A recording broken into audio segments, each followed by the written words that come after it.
السلام علیکم ورحمۃ اللہ وبرکاتہ۔ بسم اللہ والصلاة والسلام علی من لا نبی بعد، اما بعد۔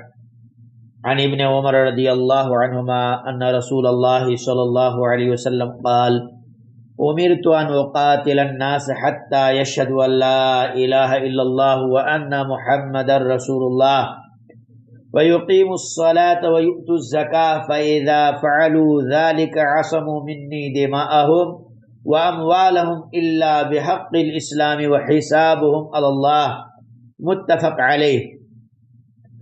ابن عمر رضی اللہ عنہما سے روایت ہے کہ اللہ کے رسول صلی اللہ علیہ وسلم نے فرمایا، مجھے حکم دیا گیا کہ لوگوں سے لڑائی کرتا رہوں یہاں تک کہ وہ اس بات کا اقرار کر لیں کہ اللہ کے سوا کوئی معبود برحق نہیں اور محمد صلی اللہ علیہ وسلم اللہ کے رسول ہیں، اور نماز قائم کریں اور زکوٰۃ ادا کریں۔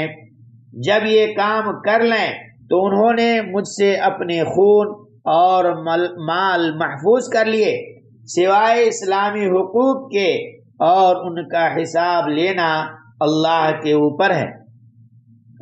میرے اسلامی بھائیوں اور بہنوں، اسی طرح سنن ابی داؤد کی حدیث ہے، ابو ہریرہ رضی اللہ عنہ سے روایت ہے کہ اللہ کے رسول صلی اللہ علیہ وسلم نے ارشاد فرمایا، قیامت کے دن لوگوں کے اعمال میں سے جس عمل کا سب سے پہلے حساب ہوگا وہ ان کی نماز ہوگی۔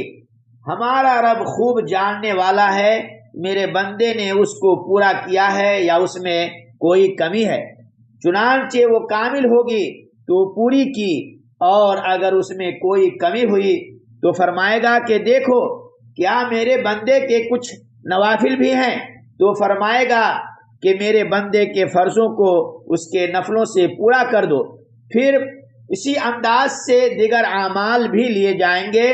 دیکھیے سنن ابی داؤد حدیث نمبر 2571، اور علامہ البانی رحمہ اللہ نے اسے صحیح کہا ہے۔ اللہ تعالیٰ سے دعا ہے کہ اللہ ہم سبوں کو ان ساری باتوں پر سن کر عمل کی توفیق عطا فرمائے، آمین۔ وآخر دعوانا الحمد للہ رب العالمین۔